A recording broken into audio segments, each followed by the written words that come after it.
طرح کی روایات جو ہے وہ ہم سنتے ہیں، بیان کی جاتی ہیں، علماء بیان کرتے ہیں، مبلغین سے سنتے ہیں کہ فلاں نے ایک عمل کیا اور اس کی وجہ سے اس کی نجات ہو گئی، ایک عمل کی وجہ سے بخشش ہو گئی، جنت میں چلا گیا۔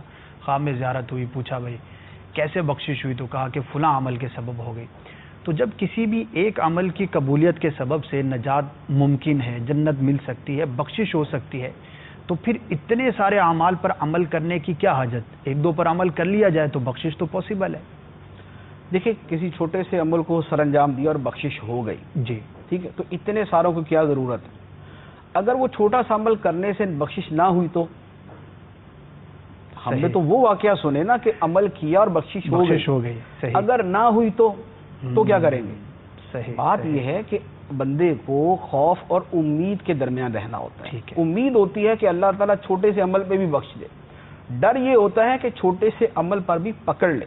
صحیح۔ جن اچھے اعمال کا بیان کیا جاتا ہے کہ یہ کی اور بخشش ہو گئی، بعض اوقات انہی اعمال کے کرنے والے کسی گناہ میں مبتلا ہوتے ہیں اور ان کی پکڑ بھی ہو جاتی ہے۔ جیسے کئی لوگوں نے صدقہ دیا، بخشش ہو گئی، کئی لوگوں نے نوافل پڑھے، بخشش ہو گئی، کئی لوگوں نے نفلی روزے رکھے، بخشش ہو گئے، ٹھیک، یہ بھی ہے۔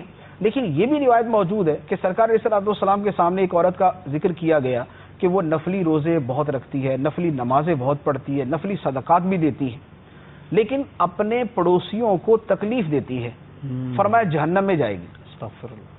تو اب وہ نفلی روزہ کہ جس کی فضیلت ہم نے پڑھی کہ اس سے بخشش ہو گئی کسی کی، یا نفلی نماز یا نفلی صدقہ جس سے کسی کی بخشش ہو گئی، تو یہ عورت بھی تو سارا کچھ ہی کرتی تھی، لیکن اپنے پڑوسیوں کو تکلیف دیتی، لہذا پکڑی گئی۔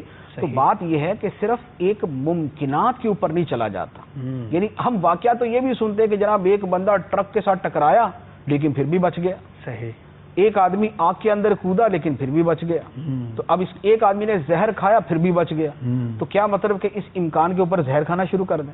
صحیح۔ یہ دو تین واقعات ہمیں پتہ ہے لوگ بچ گئے۔